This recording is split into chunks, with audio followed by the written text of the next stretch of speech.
And then at the end of the year, we gather here, and I get to see the folks who we were in workshop together, and I get to see you all. This is such a great, great time. You may have done similar work in your actual workshops, but the cold reading piece of it is not going to be unfamiliar to you, because you as playwrights, when you write your draft and you hear your work out loud read by other people, it's a great way to be able to hear it in a different way. And then every time you hear your work, playwright, you can make notes. You can think about, ooh, this will be fun to play with, or you might just think, ooh, I like the way that worked out, or oh, there's so much fun work that happens in your brain when you hear work read out loud, right? Especially work that you've written, so I encourage you to do this with all kinds of things that you write in your life. Read it out loud. Ask friends to read it out loud. Have it read out loud. Words live in your body and they come out. And it's a really lovely thing that happens to them when you invite your body into the experience. So what we're going to do today, we have 5 plays that we are going to have the pleasure of hearing today, read by magnificent actors, and our players are going to be part of the process. And the way we'll do this, many of you were here earlier, but for those of you who weren't, we're going to hear each play read out loud, and then we'll have the opportunity to celebrate and just spend a few moments sort of understanding what worked, what we loved, just really honoring the player's experience with our specific appreciation, which is a lovely thing to be able to do. Any questions before we get started?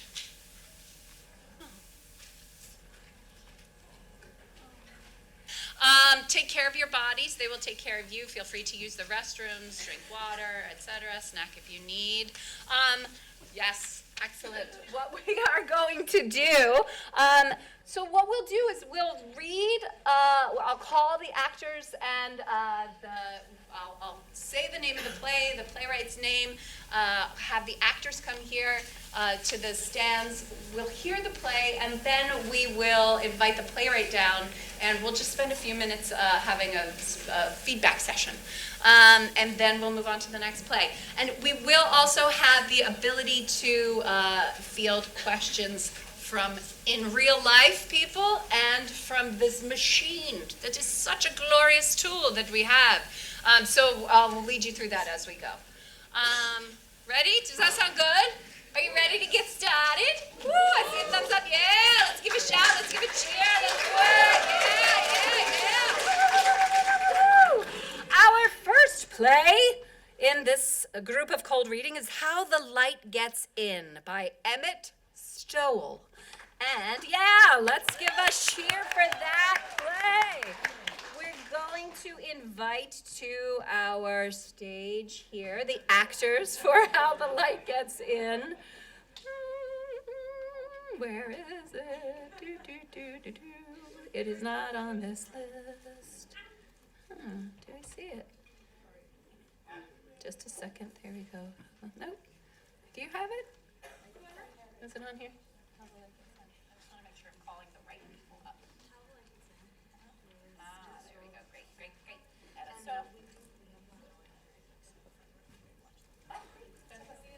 Sure. Emmett Stoll! From Montpelier High School, Emmett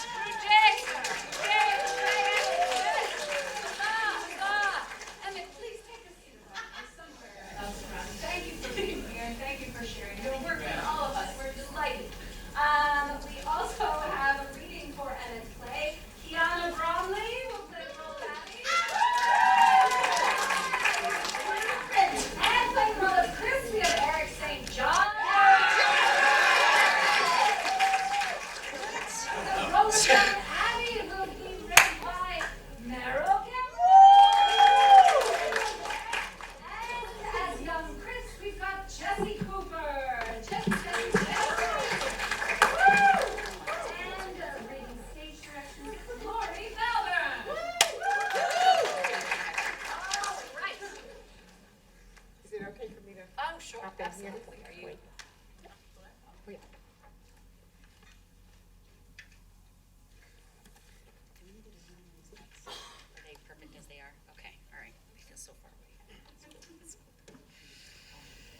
the Light Gets In by Emmett Stoll. The characters are Abby, an aspiring author, age 20, Chris, Abby's father, deceased, young Abby, a memory, young Chris, a memory. Scene 1, the setting is in a graveyard, and at rise, Abby is sitting on a bench by her dad's gravestone, trying to write. She crumples up the paper and throws it. She picks it back up and turns to read what she has written to her dad's grave. Her posture straightened as the prince approached her.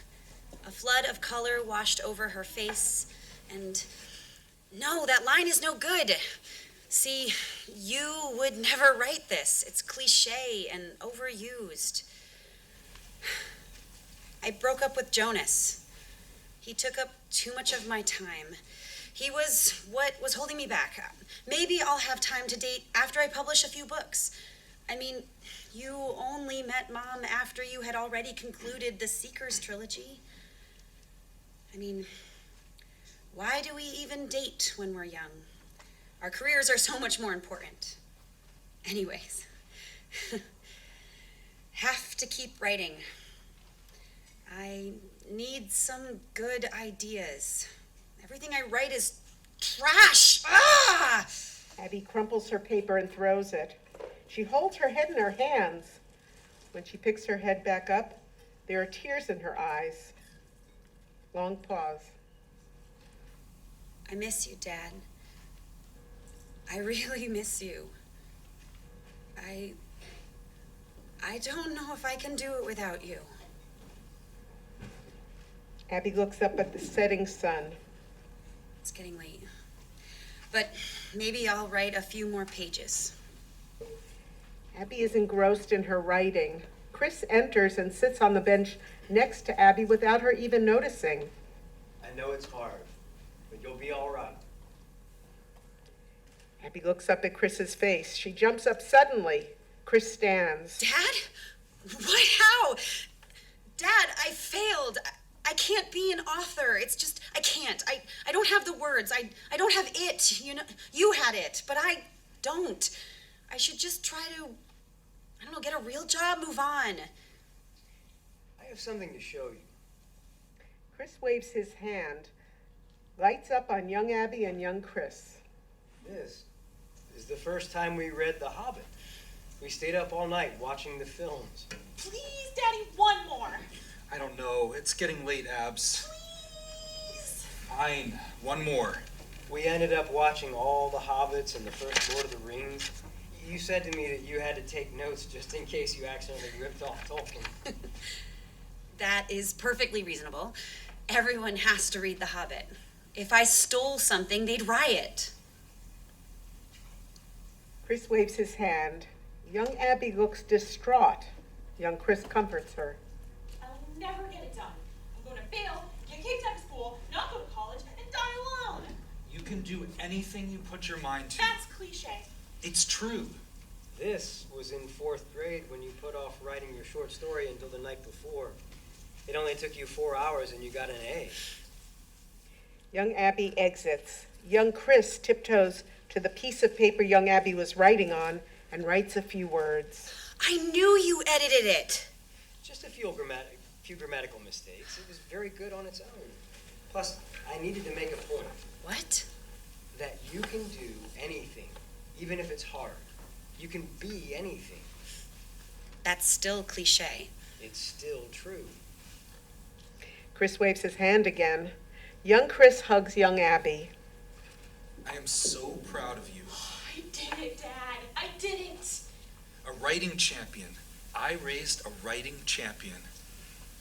Chris's face hardens. He looks directly into Abby's eyes. This is very important, Abs.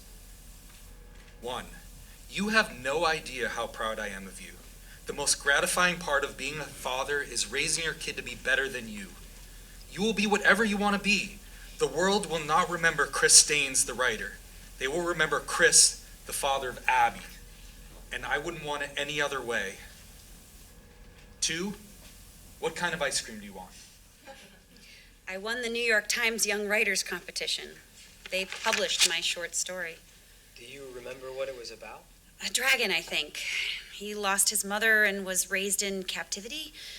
Dragons couldn't be alone, so he went mad. He rampaged and destroyed cities until he killed the mother of a human boy. Heavy stuff for a 10-year-old. I didn't remember that story. I don't remember how it ends. Chris waves his hand. Young Abby silently yells at young Chris and runs off stage. Teenagers, quick to yell.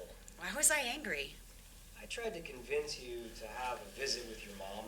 Why were you always wanting me to see her? I mean, after all the things she put you through. It was always, give your mom a call, stop into the store after school. Your mom would want to hear you talk about that. She didn't want to see me either. She'd ask me how my day was, make small talk, and come up with an excuse on why she had to go. I guess I just put myself in her shoes. You know, if I couldn't see you, I'd be devastated. I couldn't imagine not being a part of raising your child. But why did you forgive her? As I got older, I realized that forgiveness isn't for the other person, it's for you. That feeling of empathy and kindness, recognizing that you also make mistakes and that no one is perfect. We are all just living life for the first time. You know, as Hemingway said, we are all broken. That's how the light gets in. Chris makes the familiar sweeping hand motion. Young Abby enters. No. There's no way I'm writing a eulogy. It was in your mom's will. It must have been really important to her. I don't have anything nice to say. I find that hard to believe, Abs. We're writers. I write because I think that you can only really understand yourself through understanding others. Why do you write? I don't know. You have the power to make people feel. You can use that gift to make people feel seen in their grief. Young Abby storms off stage. I still wonder, do you have an answer to that question? Why do you write? I guess I still don't know. Writing is hard, and it's even harder to do hard things when you don't know what you're fighting for. Chris waves his hand. We see young Abby sitting in front of the gravestone. Miss you, Dad. I really miss you. I don't know if I can do it without you. Unable or the loved die for love is immortality. Emily Dickinson, my favorite. Why are you showing me this? I guess I just wanted to see you one last time before I go. Do you have to? What will you write? I think I'll write about you. I just wish that we had more time. It's been hard without you. Life is tough, my darling, but so are you. That's cliche. It's true. Abby looks down. When she looks back up, Chris is gone. She looks around but can't find him. Abby sits back down on the bench and starts to write. For Dad, hero to many, dad to one. This story, like all works of fiction, is not real. But if you squint, perhaps the true story will become apparent. A long time ago, in a land not dissimilar to our own, a man laid on his deathbed.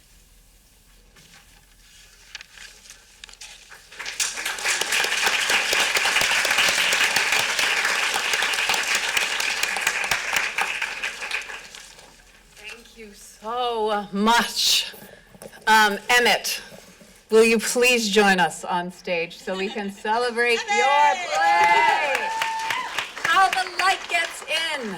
Oh my goodness. How did it feel hearing it out loud today? Made me feel really sad. You guys did a wonderful job. I really appreciate you Yeah. reading it for me. Sad in a meaningful way? Yeah. Yeah, that's all right, right? We can do hard things. The characters are tough, life is tough, and you can sit with your work. That's lovely. It's really interesting. It's like I did my part, and now these wonderful actors get to do their part, and it's like really different than what I imagined, and I really enjoyed it. Yeah, that's such a beautiful thing, and that's why we say, like, hear it out loud. Every time you hear it out loud in different, with the same people in a different location, it'll change. Every time is different, and that we always listening. Like you said, the character says, I write because how you understand people, or, that's, messing up the line, I'm sorry, but there's so many lovely lines in there. There's a really true, beautiful work, and we celebrate that. Thank you so much. If you could hang for a second, we'd love to do an appreciation here. Everybody, that some of you have been here earlier, but you can obviously go to crowd.live and enter code P6PJF. I'm gonna make sure I'm able to, you said to read off of this, right? Yes. Okay, cool. Let's, if I could just hear just a couple appreciations from folks. Oh, where did you get this idea? Excellent question. I lost someone who I really cared about last year, and it's sort of inspired by that. It's not the same story, but I think grief isn't talked about enough when you're young, and so it kind of hits you by surprise. So I think it's really important that it gets talked about. Absolutely. And this is a beautiful way to talk about it, It's such a great gift that we have, and it really is magnificent. This almost brought me to tears. The emotions were so real, and the wording was amazing.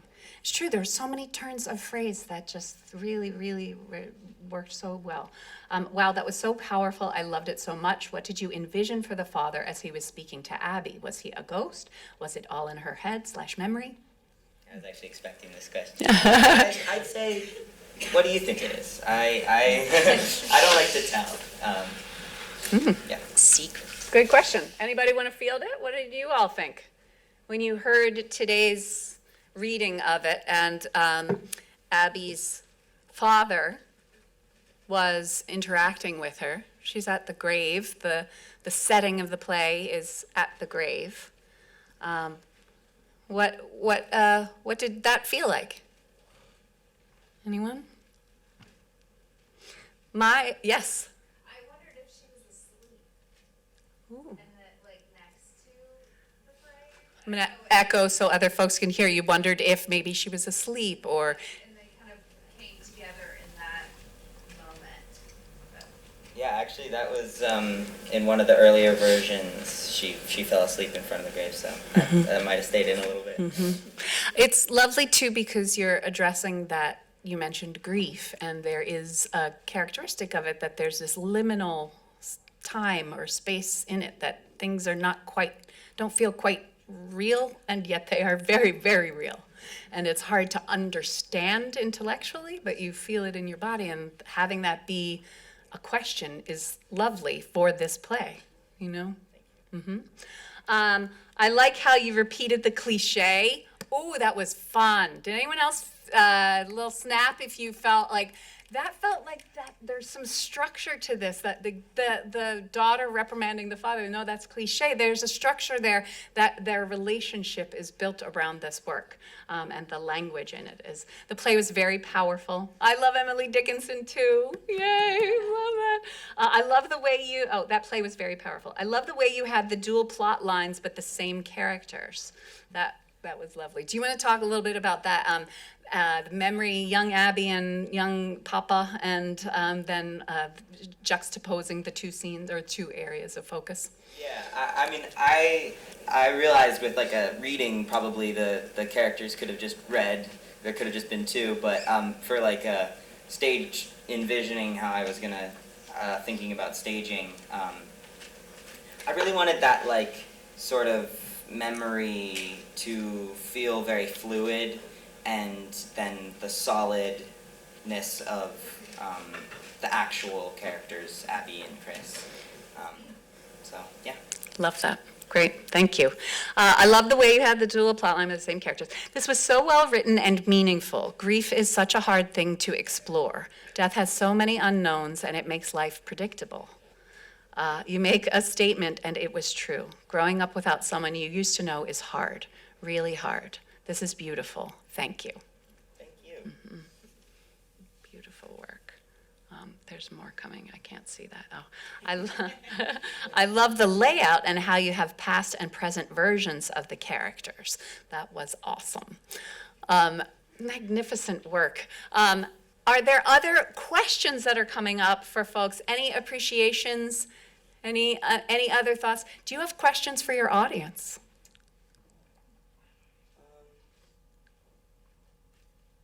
I guess not really a question, but if you're feeling grief, just know that other people are feeling it too, and yeah, talk to someone about it. Emmett, thank you so much for your work. Keep writing. We are so grateful.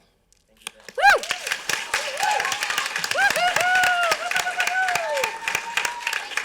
And thank you, actors. Oh my goodness. Goodness. All right. Shall we proceed? How are we doing? All right. Doing a little mic check. How are we doing? Can you hear me? Are there any other needs? Great. Anybody need anything? All right, good. We are going to move on to our next play, which is Not Even 1 Inch by Delilah Daniels. Delilah, come on down. Woo! All right.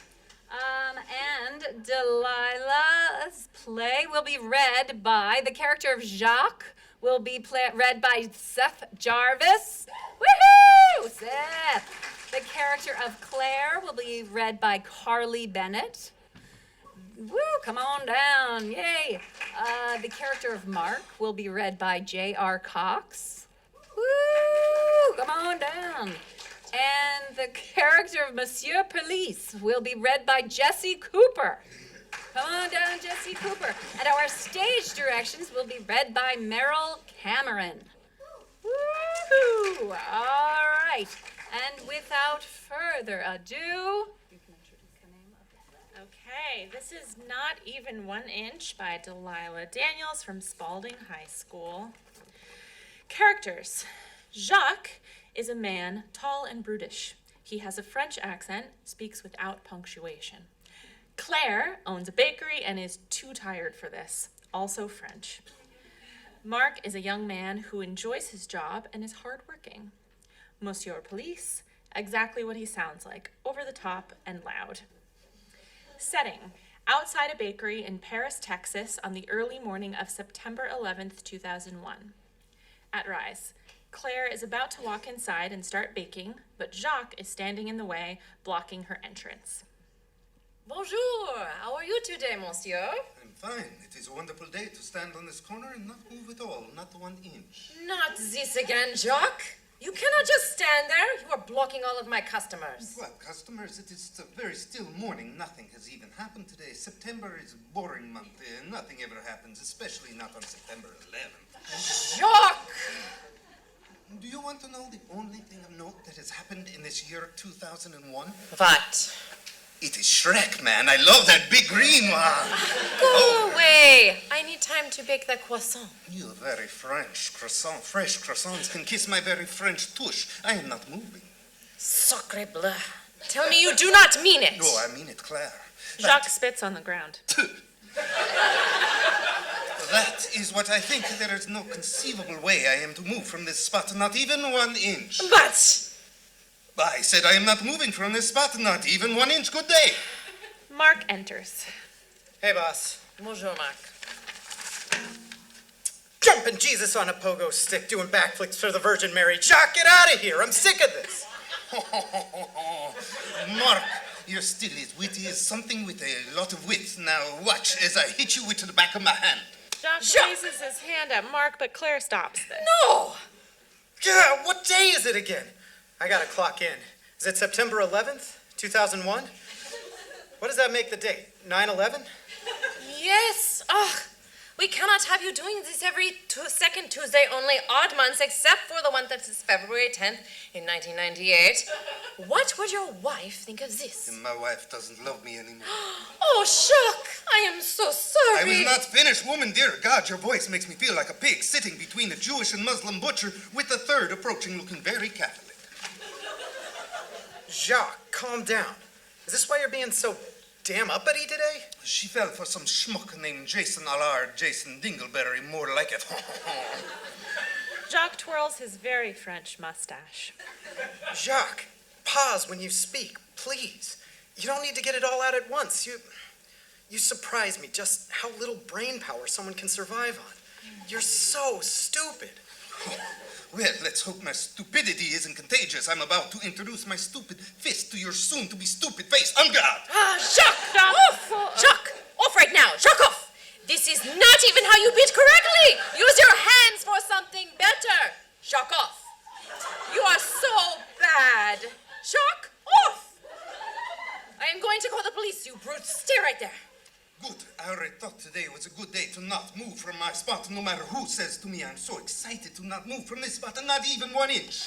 Claire dials a number on her phone. Hello? Hello? 911? Aha! Oh, that is like today's date. Monsieur Police! Yes, I would like to report a crime in progress. Please, this man, Jacques Merde. No, I am not joking. Why do you think this? He is standing outside, not moving from this spot, not even 1 inch, no matter what I say to him. Nothing is working. Monsieur Merde is being super mean to me. If he runs, just look for a Frenchman who speaks without any punctuation. Oh, wait, I forgot. He won't move. Thank you. Paris, Texas Police Department. Monsieur Police enters. Paris, Texas Police Department.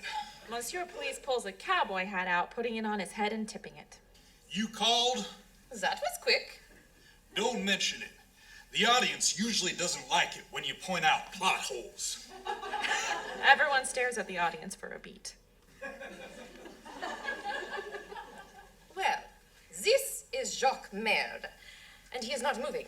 Not 1 inch, no matter what I say to him. Bonjour, Monsieur Police. I am not going to move from this spot, not even 1 inch, no matter what anyone says to me. Actually, my name is... He won't move. You have to do something. Well, unfortunately, madam, I can't do anything. He's not technically on your property. As long as he hasn't harmed anyone, I can't legally do anything. He punched me several times, Monsieur Police. I punched him several times, Monsieur Police. Jesus! Why didn't you lead with that? Also, my name. Do not touch me, cop swine. I spit at you. Tui! Jacques grabs Monsieur Police in the same fashion he grabbed Mark and begins to punch him several times. Dear God, Jacques, off! Jacques, get off him, bro! Oh, Lord. Oh, dear sweet Lord. Oh, dear sweet Lord covered in frosting. Oh, dear sweet chocolate frosted Lord dying on the cross in excruciating chocolate flavored pain. Jacques, get off! Jacques mando tibi lus detutum dium sectorum, pentium tagite, peccate tua punitia sequentia domini tui tenebriam viam. Pepper spray, bitch! Jacques falls to the ground, noticeably moving an inch away from where he was standing. Je tu insultes in français en ce moment, en je suis tellement en colère maintenant. I have moved from my spot. I have moved from my spot by an increment exactly of 1 inch. I said I would not do it no matter what anyone else wanted my plans to be foiled. No thanks to you, Monsieur Police. God damn it, my name is Jason! Monsieur Police sprays Jacques with pepper spray again. Jason Allard, you friendship bastard! Ouchie! You are a swine who has been seeing my wife behind my back. I, for one, think that is really uncool and wish that you would stop, as you've broken my relationship with someone I care very deeply about. Yeah, no. Monsieur Police holds up the pepper spray again. Wait! Jacques, did you just pause in the middle of a sentence? I did not notice. Jacques reaches for a pack of cigarettes. No, dude, you very clearly just spoke with 3 distinct, different sentences and used commas. What is a comma?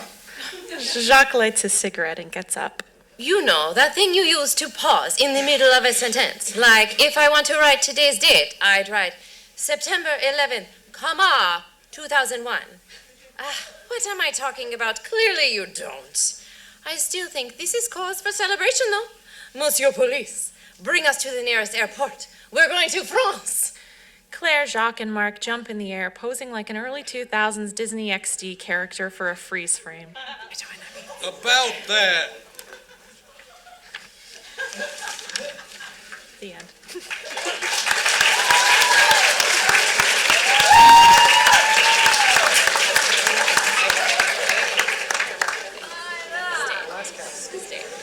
Oh, Delilah. It's like, do we stay here? Delilah, how did that feel? That was great. Yeah? I really like that, yeah. Oh, let's get you a little mic. I'm sorry. Hang on one second. Thank you so much. Thank you. Let's give a hand to the Media Factory on thank you. Oh my gosh. For realsies. So good. Delilah, so how did it feel hearing it out loud today with this group? These are all very talented actors. It was really nice hearing it acted out semi-professionally. It was about the same as it was in my head, but definitely hearing it from outside of in here was very nice. Mm-hmm. All right, good. Well, could you hear let's give another little round of applause. We were all right there with you. Oh my goodness, so much fun. What you're playing with there in terms of there's farcical elements. The setting is fascinating. It's just really fun. So much fun. Are there any questions, comments, etc. in real life? Oh, look, I see a hand. I'm gonna run up a mic to you. Hold on.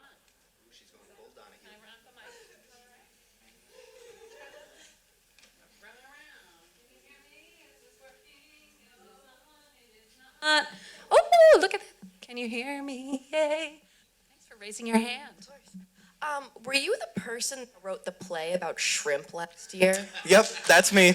That was so good. I still tell people about it. Or I just remember the joke, is that a prawn in your pants, or are you just happy to see me?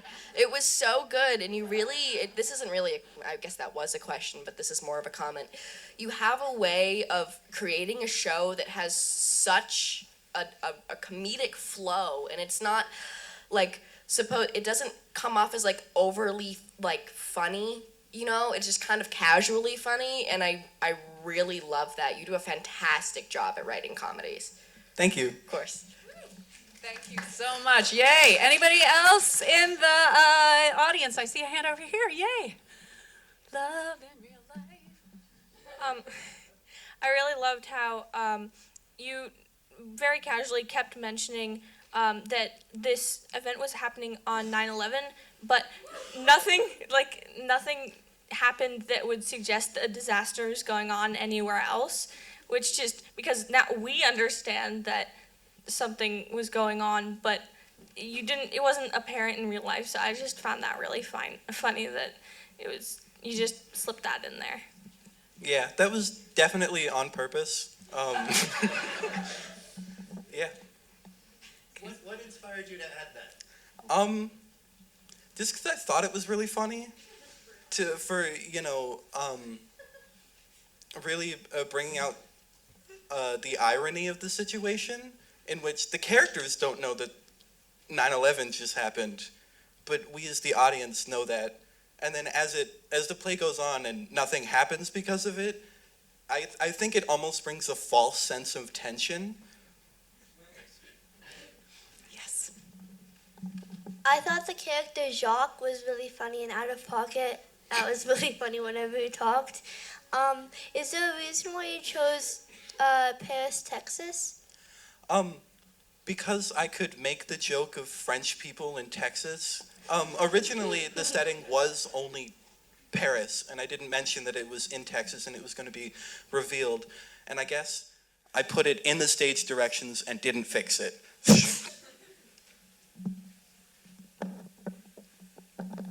at all these hands.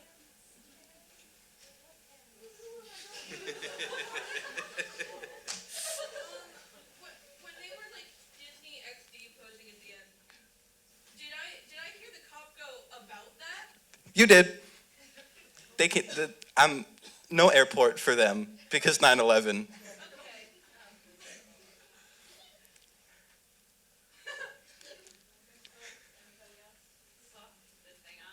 Hang on.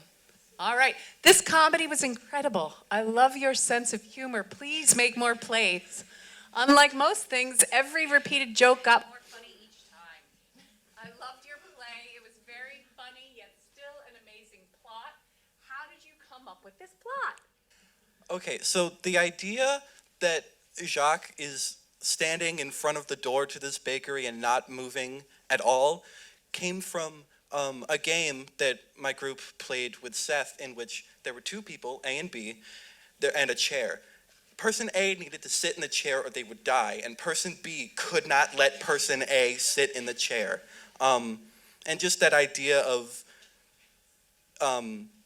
not budging, not even 1 inch, is really what brought forth the plot of this play. Nice. Love that. I loved your play. It was very funny, yet still an amazing plot. Okay. Why would the person not move 1 inch? I think it's up for interpretation. I mean, there's the mention of his wife not loving him, and I'm sure that brings out some not nice feelings he deflects towards other people. But yeah. All right. This was amazing. What was your main goal when you were first? This was amazing. Was your main goal when you were first writing this comedy? What was your main goal when you were first writing this comedy? To make people laugh. Yeah, I really enjoy making people laugh. It's a skill that I very clearly have. And I find it a lot of fun. Great. That was really fun, and the French accents really made it good. That was a fun way to upend the character's experience. Like, we're right there, and then just like the use of their accents was a really funny way, and the punctuation piece I thought was really hilarious too, and how you so quickly picked up on it. Wait a second. So, what are as you think about this work and the characters, their journey is clearly very, very different. And do you when you came through that ending, when it came to like, oh, this is what's going to happen, because you built the structure around that, the farcical thing of like it's 9/11, 9/11, and when you each time it's mentioned, it's sort of you're creating the structure around the play of what the play is, and then because by the time they're the out is that they're what's going to happen to them. Yeah. My sort of thought with the play after the ending is that they never find out what happened, and are just oblivious to why they couldn't go to the airport. But I'm sure that's not exactly feasible. No, that's why I loved how you're playing with feasible, not feasible, and that's what farce is all about, It's really fun. Any other thoughts, comments, questions for Delilah? I see so many thumbs up. I see hearts. Oh my gosh, so good. Thank you so much, Thank you. Delilah.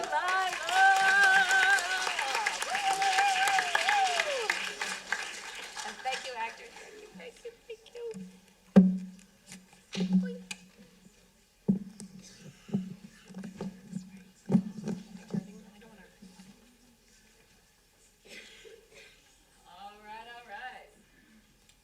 We are now moving on to our next play, which is a play by Tatum Raphael. The Waiting Room by Tatum Raphael.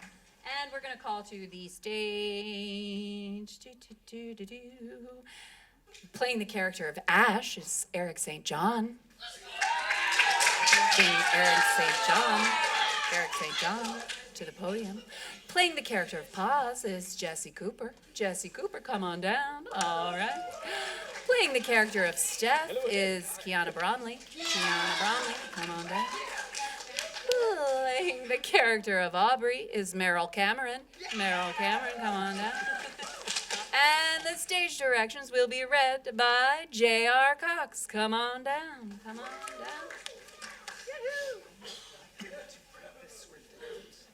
Sorry? I neglected to print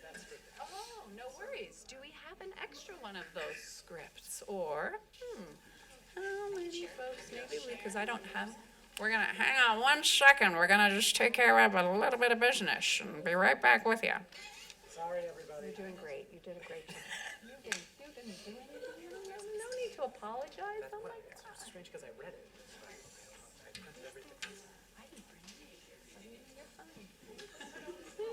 How's everybody doing? Good energy? Yeah? Right on? Should we do a stretch? This is so exciting. We are, this is our midway point between this session of cold readings, and then after this is over, we'll be getting some lunch, and then after lunch, we will join in the Black Box Theater for the staged readings later, which is so exciting. This is a long day. Hey, who went to, give a cheer or a shout if you went to a workshop earlier today? Anybody? Woo, all right, yeah, rockin'. Which one was it? Which one should I go to? Improv's are fun. Yeah, digging it. It's a fun, improv can be a really fun tool for writing too. It's so much fun. Great. Thank you again, making it happen. All right, J.R. Cox, reading stage directions, yay! Where's Tatum? Thank you for your patience, everyone. The Waiting Room by Tatum Raphael. Characters. We have to put you in a really awkward place. Yeah. So we can all stare at you. So we can all stare at you. Characters. Ash, Paz, Steph, Aubrey. Setting, waiting room/office. At Rise, 3 people sitting in generic desk chairs, tensely waiting. Aubrey comes in from stage left. Hello, you are here to be interviewed for the position of job doer for a salary of umpteen dollars. I've already reviewed your resumes, and somebody in this room wrote, and I quote, "I once got on a unicorn and danced around with it," but I won't name names. Interviewees confusedly look at each other. Anyways, Ash, you're up first. Ash stands up and walks to stage right with Aubrey, and both sit down and stay still. Did you ride on a unicorn? I got on a merry-go-round once, but never chose the unicorn. I always went on the horses. So I assume you didn't either? Yeah. So it's that other dude. A pretty bold move to put that on your resume. Or stupid move. Now that I think about it, definitely stupid move. Yeah. Well, while we wait, I'd like to know what the other person who will soon be searching for a new job soon is like. You're spunky. No, I'm Paz. You? Okay, Paz. I'm Steph. Steph folds her arms. Attention is brought to Aubrey and Ash. Others freeze. Hello, Ash.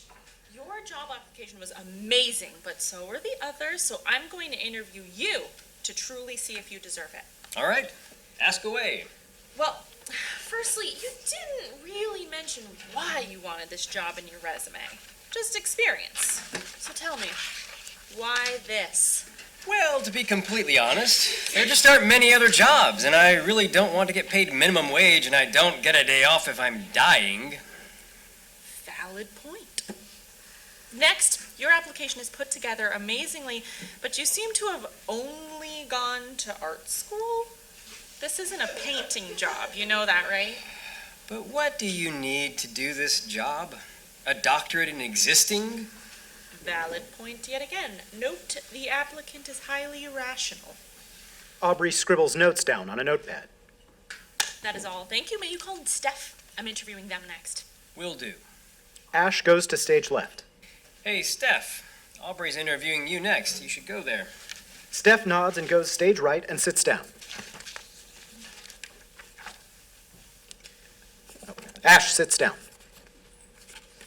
Hello, unicorn person. What? You wrote the unicorn thing in your resume, right? No. I thought that was you or Steph. Huh. One of us, including Steph, is lying. Paz scratches his chin. Well, anyway, so who are you? Ash. You? Paz. Sorry for making accusations back there. I just came to a conclusion way too fast. Don't worry, it's all good. Attention is brought to Aubrey and Steph. Others freeze. Hey, Steph. I'm going to be asking you a few questions. Okay, hit me. First, you have a doctorate in chemical engineering. Why the hell would you decide to be paid less, especially with how hard you worked? Well, I didn't really work hard. I paid attention in lectures and did homework, then just played games and hung out with friends. Aubrey sneezes. Bless you. Okay. Has that always been the case? Yeah, school wasn't so bad, and I just want to be able to have money to survive on until I retire. All right. Note, things came easily to applicant. Aubrey scribbles more notes. We all good? Not quite. Do you have a dog? Yeah, why? I'm allergic. 1 point deducted. All right, can you go grab Paz? Steph scratches their neck confusedly.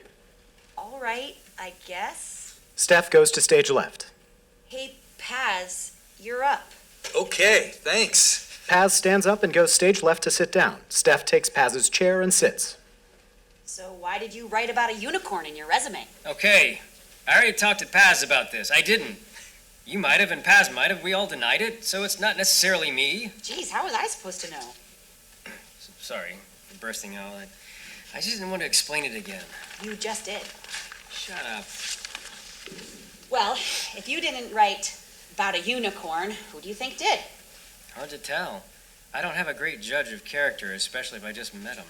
Fair. Fair. Attention is brought to Aubrey and Paz. Others freeze. Hello, Paz. I'm going to need you to answer a few questions for me. I assume so. All right. First, Paz cuts Aubrey off. Wait. Before you ask me anything, could you please tell me who wrote the unicorn thing? okay. Aubrey audibly whispers into Paz's ear. It was me, and I did dance with a unicorn. No one believes me, though. Then why'd they hire you? Oh, my dad is rich. Figures. What's that supposed to mean? It means I believe that you are totally capable and deserving of being the CEO. Oh, okay. Well, I think that's actually enough. No questions needed. Go and sit with the others while I make my decision. Paz walks to stage right and sits. Aubrey's making their choice right now. All right, nice. May the best human win. Aw, thanks What? for calling me the best human. Paz and Ash sigh. Well, nothing we can really do but wait. Yep. Aubrey runs stage right. I have made a choice. That was quick. Of course it was. My choice should have been obvious. There's only one clear winner. Spit it out. All right. I'd like to give a warm welcome to the newest employee of Job Incorporated. Lights fade.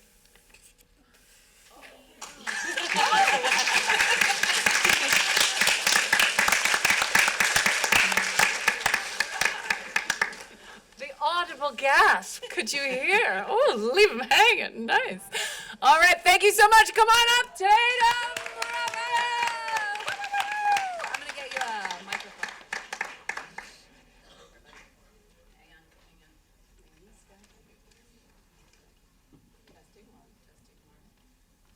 Oh, hello. Pick up here. Oh. Tatum. Woo. Let's give him a Tatum, how did it feel hearing your play out loud today in this place? I noticed a few wording errors. Oh. I noticed some of the when I read something in my mind and I hear it out loud, it is definitely different. You were talking about that earlier. Yeah. I definitely would have worded a few things differently.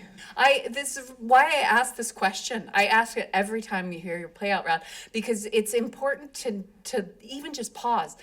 Literally, each time is different. And so as a writer, that's why it helps. Sometimes you're like, oh, it might be something you hear, or it might be something that sparks a different thought, or something that'll pick up an idea that you had earlier. You never know, but hearing it out loud really helps, and it's great to pause and reflect why.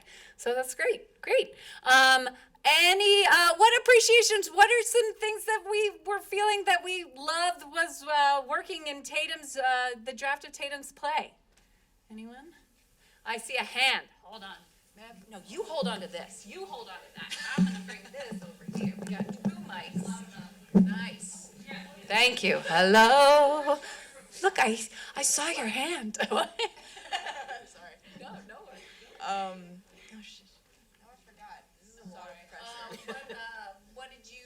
Oh, Things. I got it. Thanks, Quinn. It's not a question. Does that count? Okay. I really like the dialogue between the characters. Like it built a lot of like good tension where like it kept you wanting to listen. That was good. Dialogue. That's a specific piece of feedback, which is like that's exactly what like we writers love specific feedback. We all need it, right? We all need it. I saw your hand next. We will bop around. I love you're all raising your hands. Go for it. This also isn't a question, but I really like the cutoff at the end of the like play. I thought that was kept it suspenseful. Also, this is kind of off topic, but do you have a twin? No, but I have a sister. You may have seen her a little bit earlier. Okay, because I thought I saw somebody who looked exactly like you. Yeah, I have a sister and she's a little bit shorter than me. By a little bit, I mean a lot.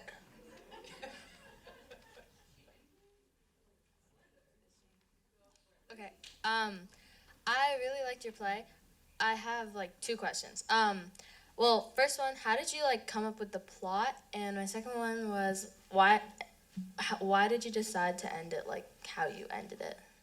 I came up with the plot in a brainstorming session. I know, it's a little bit crazy. I was just sitting there for like 10 minutes thinking about what I should do. So like, there's no prior experience that I base it off of, because I haven't been interviewed for a job before. But yeah. Little specific appreciation, the name of the company. Anyone else enjoy that? Oh, Job. I thought there was a second question there. It was, why did I choose to end it like that? It's because I like cliffhangers. Solid reason, Tatum. Solid reason.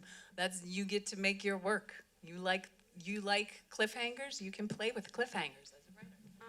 How did you get the idea to like have them talking about a unicorn and dancing with a unicorn? So I just, before I even came up with the idea, I came up with the characters. Like, before I came up with the plot, I just like wrote quick little bios for each of the characters I was gonna have. And one of them just was a unicorn fanatic, so. Unicorn fanatic, very specific. Excellent. Oh my gosh, I love this activity. We all, go ahead, go for it. What do you do at Job and Corporate? You do some jobby things like working.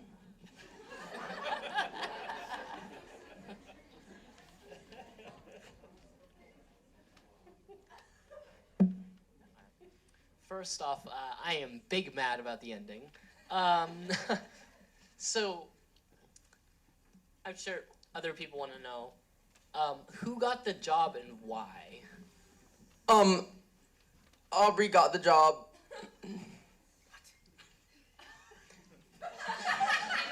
So she got the job herself? Yeah. She got demoted. Did anyone else, show of hands, did anyone else suspect that maybe Audrey was going to hire her themselves? Yeah? Yeah? All right. I want to make sure we are also able to reflect this. Look how, love how dramatic it was with the unicorn dancing. I loved the ending. It was sudden and unexpected, but in some way you made it work. Super funny. I've never heard a play written quite like this. Definitely a very unique and amazing writing style. Loved all the plot twists and the fighting between the characters. Loved how sassy some of them were. Amazing play. Yay! Other thoughts, questions, appreciations for our playwright? We're going to wrap it up. We'll do one more in person, and then we'll do roll through our online.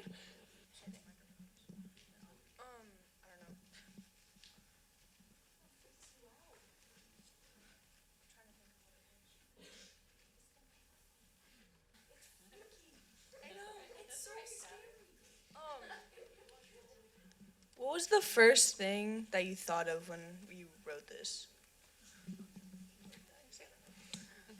Like when I knew what the characters and the plot were gonna be, or just like when I first decided to write a play.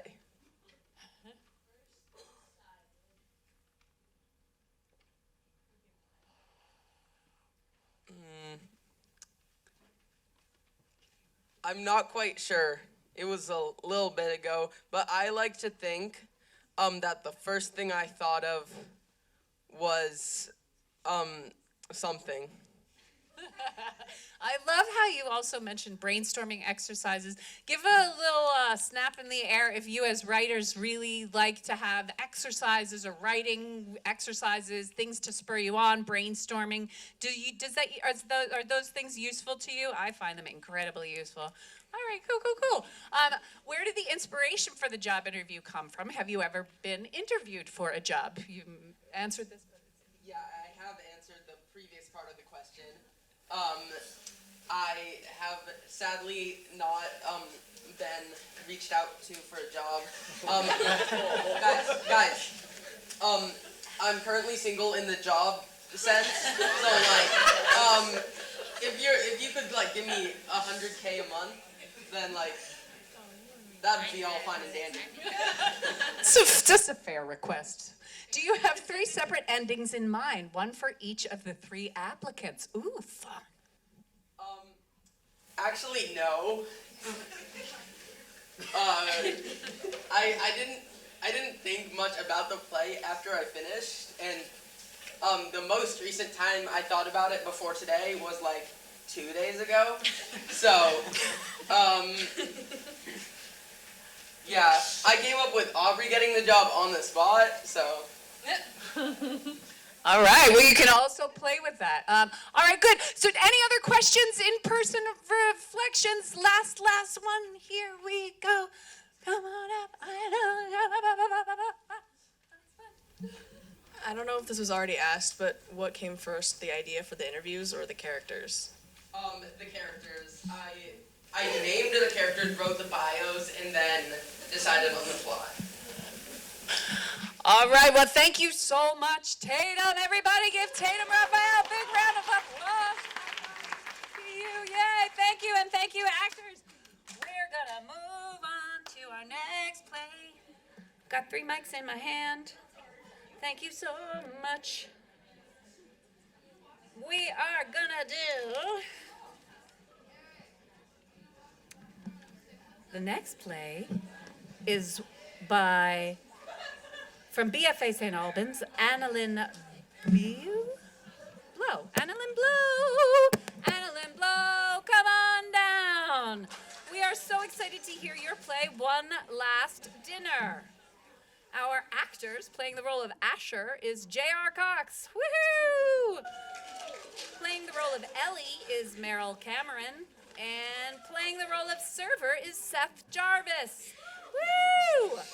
The stage directions will be read by Kiana Bromley. Woohoo!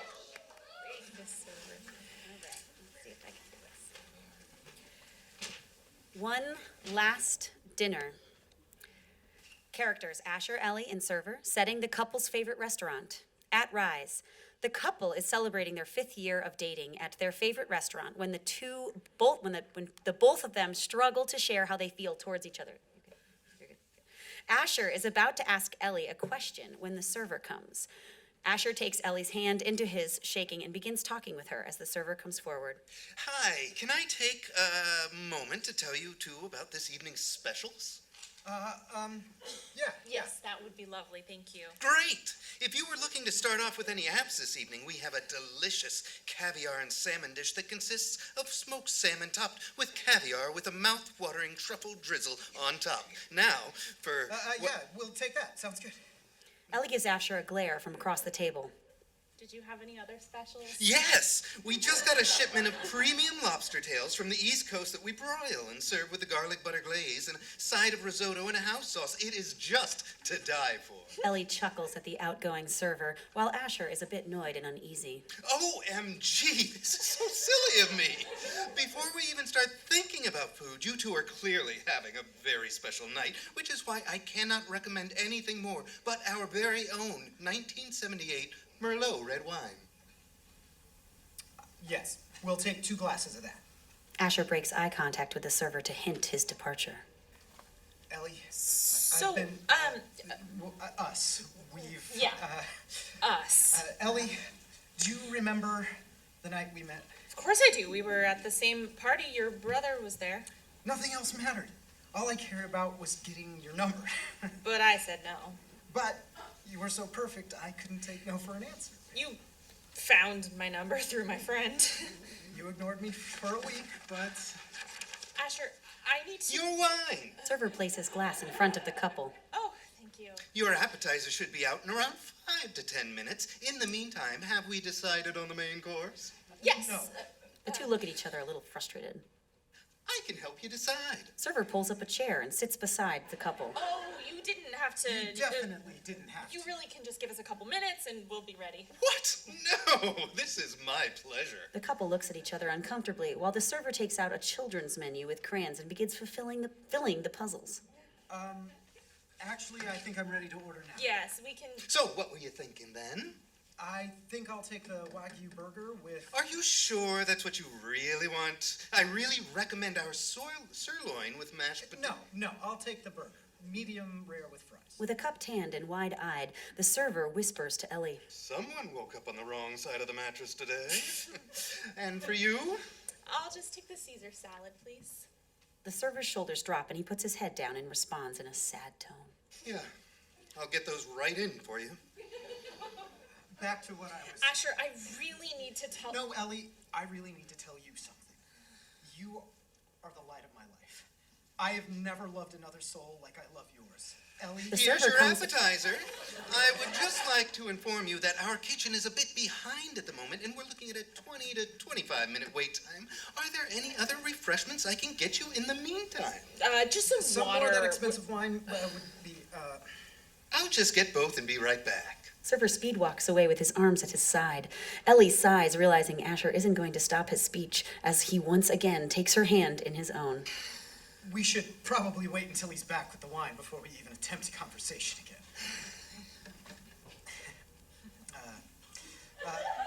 What was it you wanted to tell me? I don't remember. It's not important.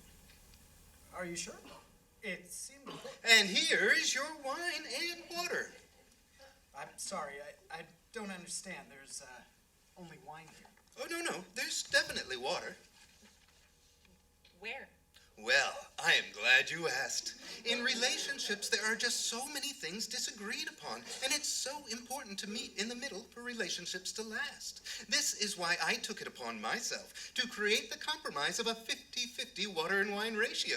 So directly in front of you, you'll find just that. But that'll ruin the wine. Which is more important to you, this woman or the wine? That's not fair. Of course it's her. Then I think my time here is done for now. Server departs with an empty tray, pleased with himself. Well, that was... I've never seen him here before. Where? Who even... You know what? It doesn't matter. The only thing that matters right now is you, Ellie. Asher, please. Elle, this night is so special. You are so special, and I want to wake up in the mornings knowing that you are mine, knowing that my kids are yours too. Ellie, I love loving you, and you make me the happiest man in the world. Asher stands as the server approaches. Now, you can't eat standing up, can you? You know what? I'm done with your shenanigans. I just wanted to remember this night as the one that was perfect, and you've done everything to ruin that. I just wanted to bring you your food, sir. Sorry for any miscommunication. I'm sorry. No, don't be sorry for this hoodlum. He's ruining our perfect night. This night was never going to be perfect, Asher. Can I get you two anything else? What are you talking about, Ellie? I see you've hardly touched your wine. Maybe another beverage? Asher, I've been trying to tell you this whole time. How about your burger? Is it cooked how you like it? You've been trying to tell me what? That I'm in love with someone else. We also have a great dessert option tonight. A rich 5-layer chocolate cake made from the finest Belgian chocolate, topped with ganache and strawberry. Someone else? Who? I at least deserve to know who. Your brother. Is that a no on dessert? Stop! Sorry, I'll give you folks a couple of minutes. The server sits at the table next to the couple, bringing a menu close to his face, listening in on the conversation. My brother. My brother. Ash, I'm sorry. You're sorry? How long? How long has this been going on? How long have you kept this from me? 4 months. 4 months. 4 months. 4 months ago, I went to your dad and asked if I could take your hand in marriage.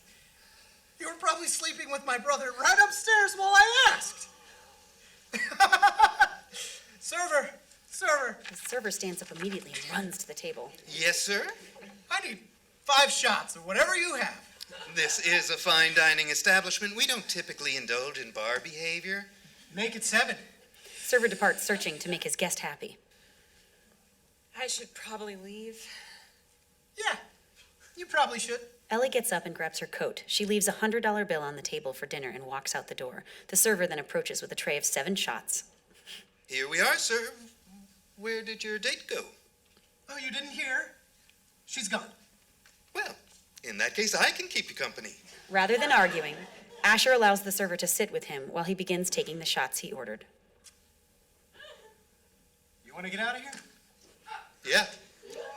I don't actually work here anyway.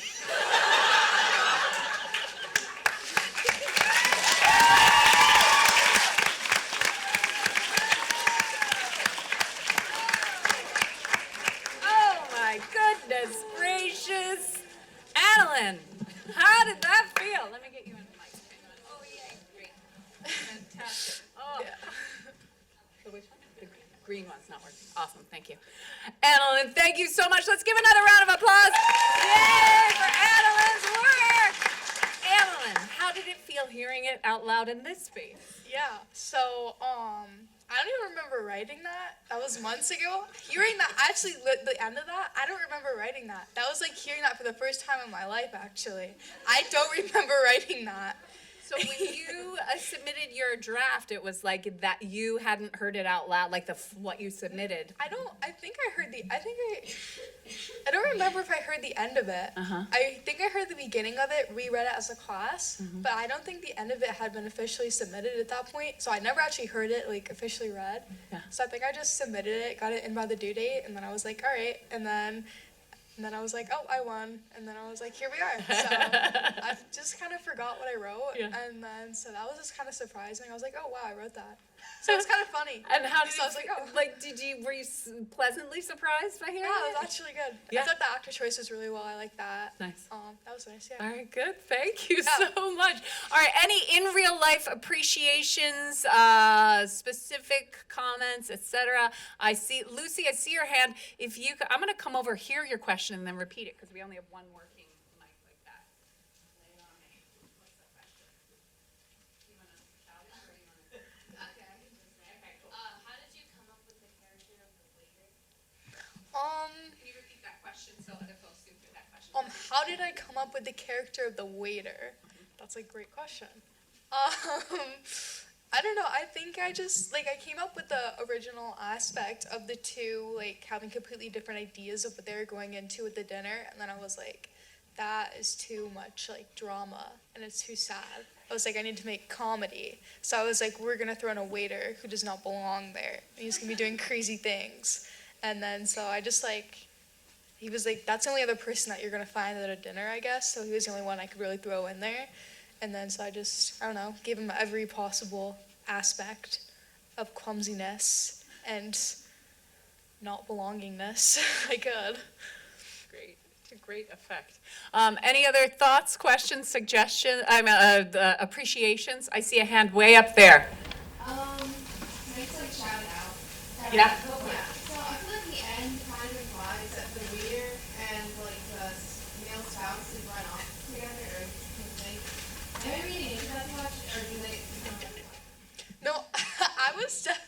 kind of thinking that. I wasn't exactly sure because I was like, I didn't like write any details about it, but I was thinking, I think the two could definitely get together. I don't know. It could be a possibility.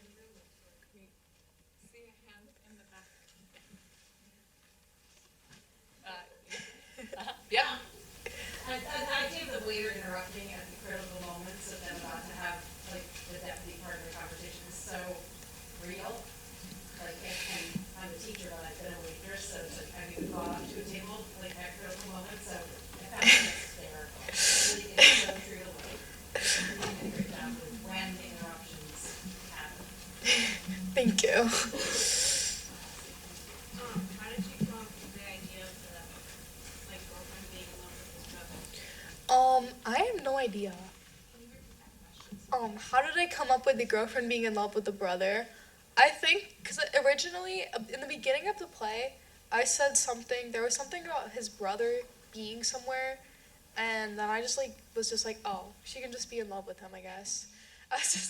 She has to be in love with someone, I guess. I guess that's who she's going to be in love with. I don't know. I guess it was just like a random decision. Someone he was close to, so it would be a little more hurtful on him. Yeah. You feel the palpable, that discovery. I don't know, like, we felt it, right? There was a gap or a huge gap. Yes. So was the waiter like just like screwing around there, or was you like one of like the employees like? You see, I don't know the answer to that. Yeah, sorry. So was the waiter like an employee's kid, or was he just like screwing around? I'm not actually sure, because originally he was an employee there, and I was just like writing as an employee, he was just like being crazy, and at the end I was like, you know what, he's not an employee anymore. He doesn't work here, we're just gonna add a line here.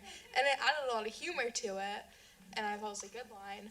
But I have no idea who he is, why he was there, how he got there, how he was running a table, how he was getting shots of alcohol, wine, how he was mixing this with water. I don't know where he was getting all the food from, but he was doing it, so I guess he was really good at his job, so maybe they should hire him. Yay. I just want to make sure we're also acknowledging these. I really like that the waiter keeps bugging them. It's really funny. I really like the plot twist at the end. Best plot twist I ever did here. I loved that. It was so funny, and it had that detail that made the characters come alive. Beautifully written. If the waiter and Asher don't get together, then I will cry. They can get together then. They get together, they run away, they get married, whatever you want. So whatever you don't want. need to cry. You don't need to cry. Let's see, where are we? That was so funny. I loved it. This play was such a banger, really comedic genius. Please keep writing and keep sharing it. That was incredible. I went through every single emotion possible. It's true. There's such lovely. OMG, this was an amazing play. The comedy, the scene, the waiter, and the double plot twist. You have serious talent. Any other, let's see, I just want to check our time. I want to make sure we have time. We are going to have to wrap it up. We'll take one more comment. Folks who haven't spoken before, yes. Was she actively cheating on him, or was she just in love with the brother? That's a good question. I think she was actively cheating on him, because, like, how else are you, like, in love with someone? I feel like there's no other way to be in love with someone without, like, actively cheating. But I feel like even if you are in love with someone, that's still considered cheating. Like, I feel like that's still, like, there's no way you're in love with someone and not cheating on someone. Like, there's still a mental capacity to it. All right. Let's give a last round of applause. Thank you, Anna Lindglow. Thank you so much. We're so grateful for you sharing your work. We are coming to our final cold reading of this section, and that is called Not So Classic Angel Devil by Mia De Silva. Mia De Silva, Williston Central. Playing the role of Elliot is Seth Jarvis, young boy.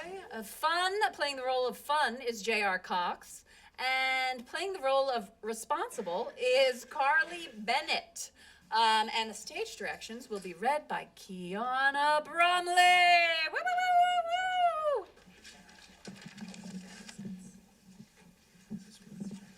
not-so-classic angel/devil situation by Mia De Silva.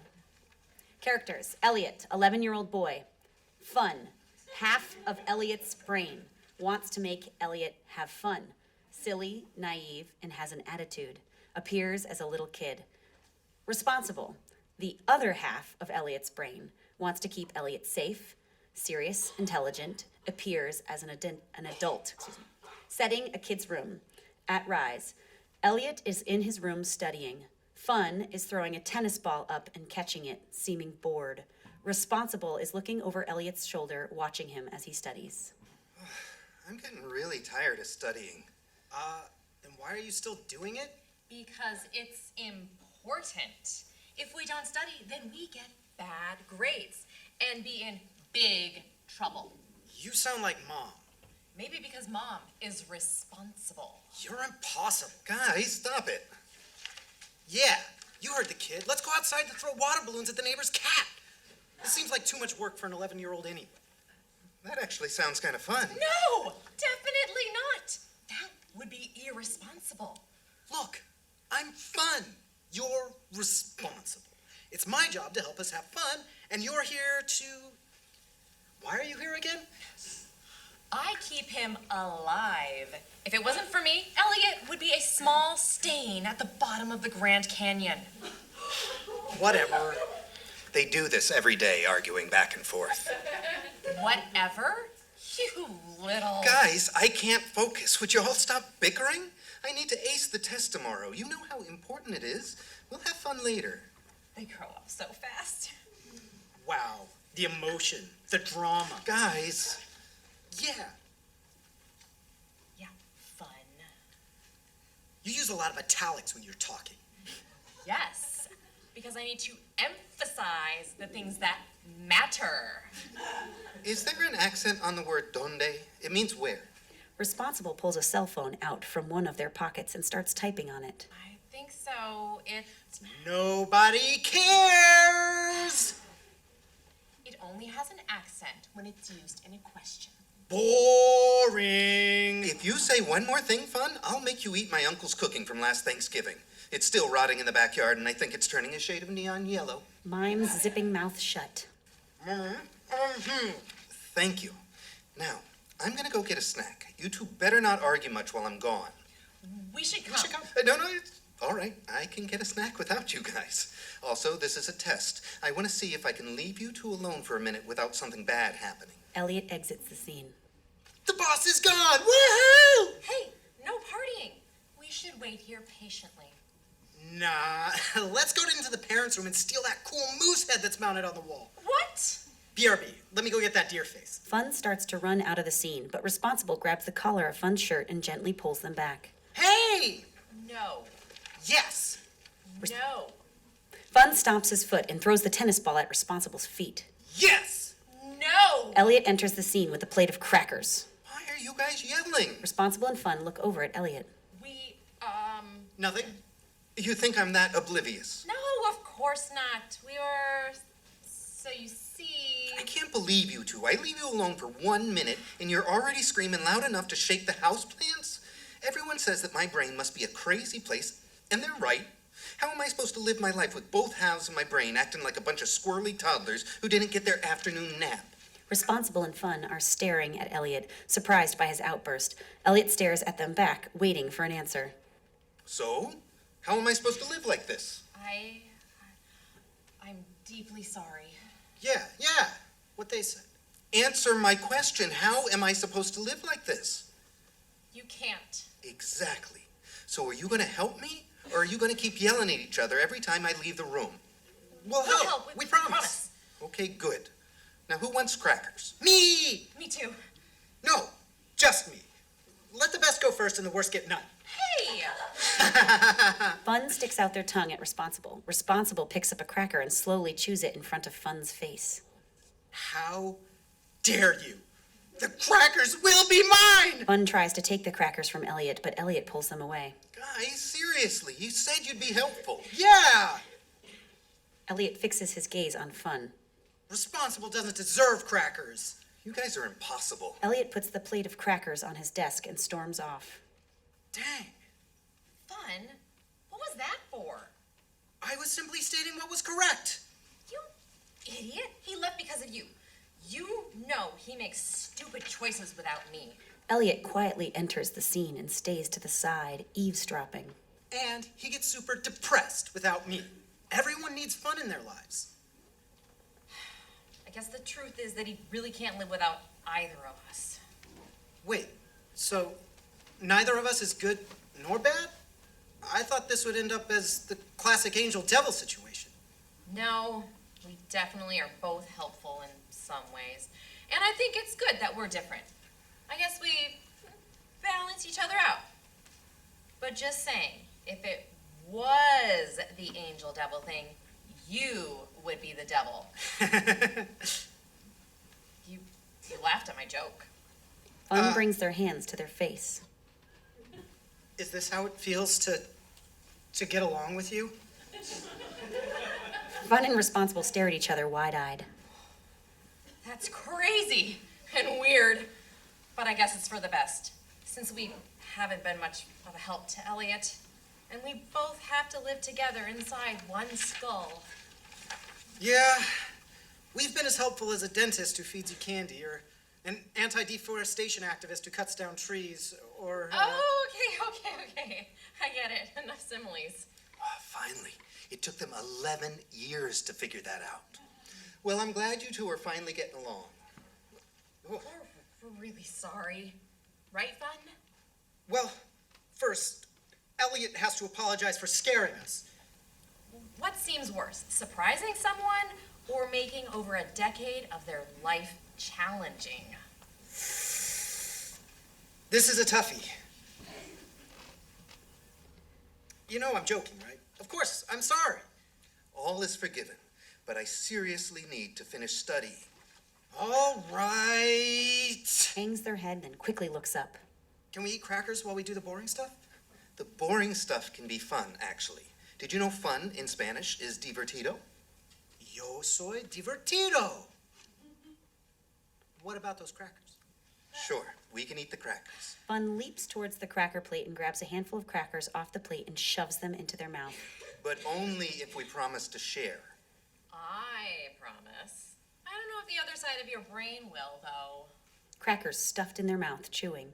Y'all are no fun. Elliot focuses on Fun and crosses his arms. Fun grins and swallows. Jeez, I was joking. I promise. The end.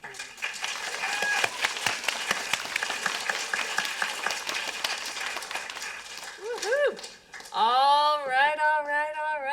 Our playwright, hello, come down, Mia De Silva, everybody.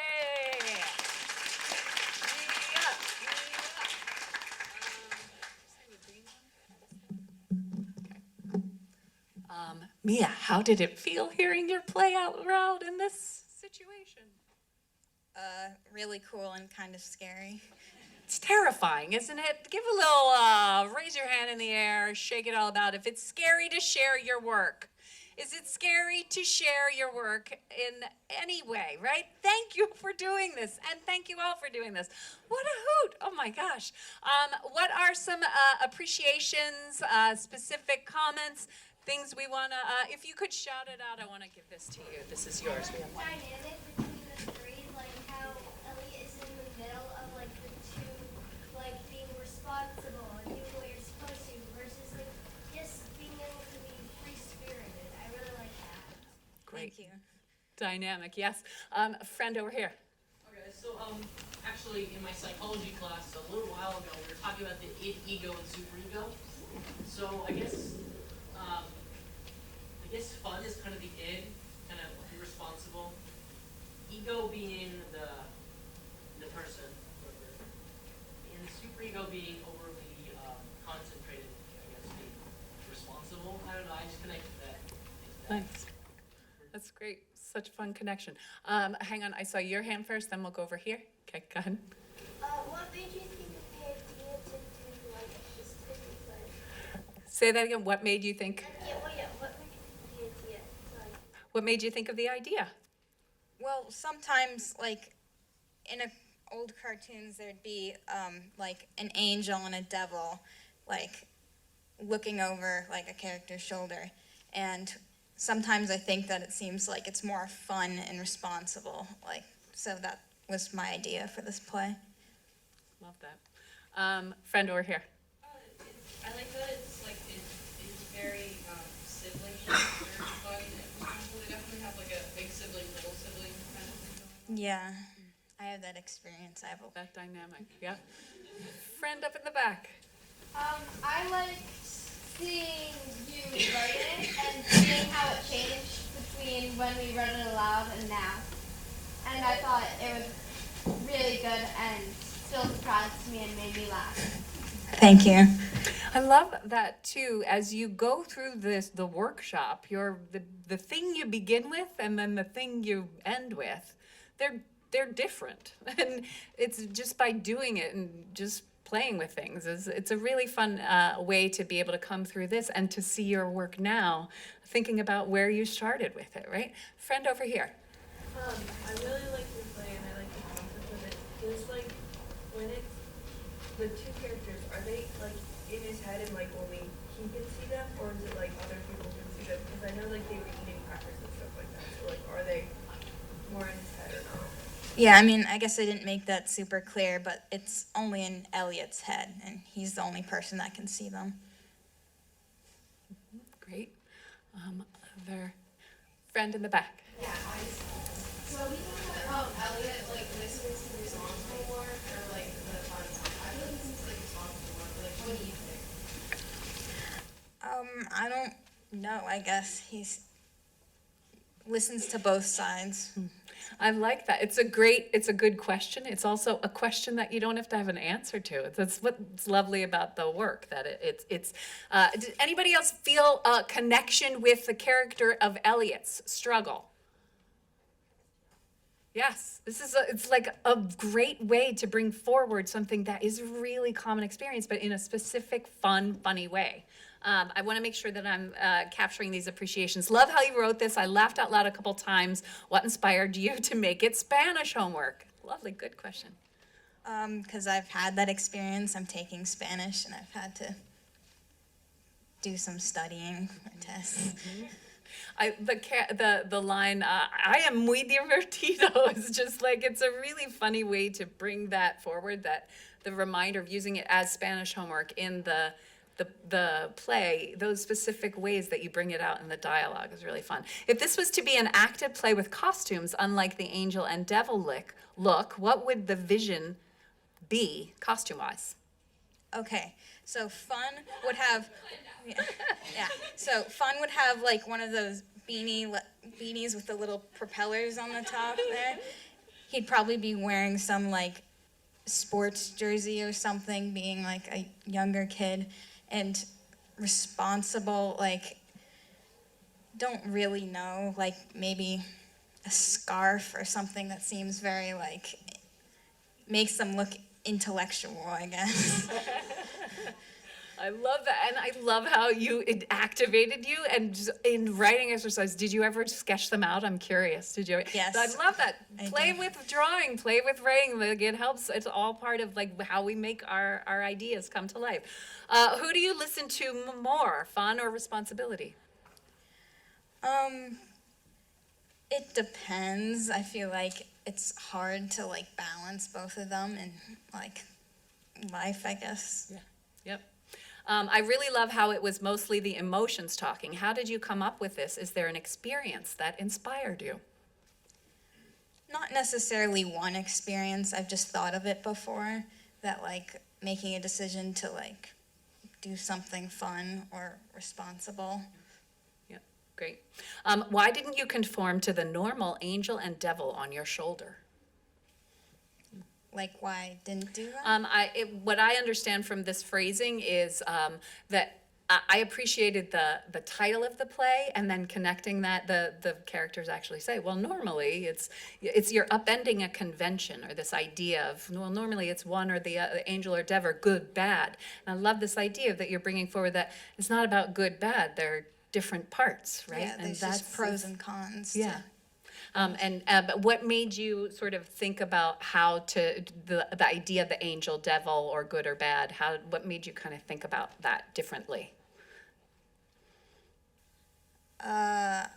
don't really. That's know. okay. That's okay. It's lovely that this is how you did it. You brought forward this concept that was so engaging to you, and it helps.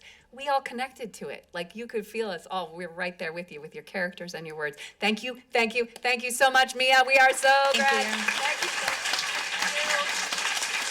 If we could just, of the 5 playwrights from this cold reading set, if you could just come down here really quickly. I know, Mia, I just said you back up there. Come on back down. Everybody, the five playwrights. I want to take one more bow, and that is Emmett Stolo, Delilah Daniels, Tatum Raphael,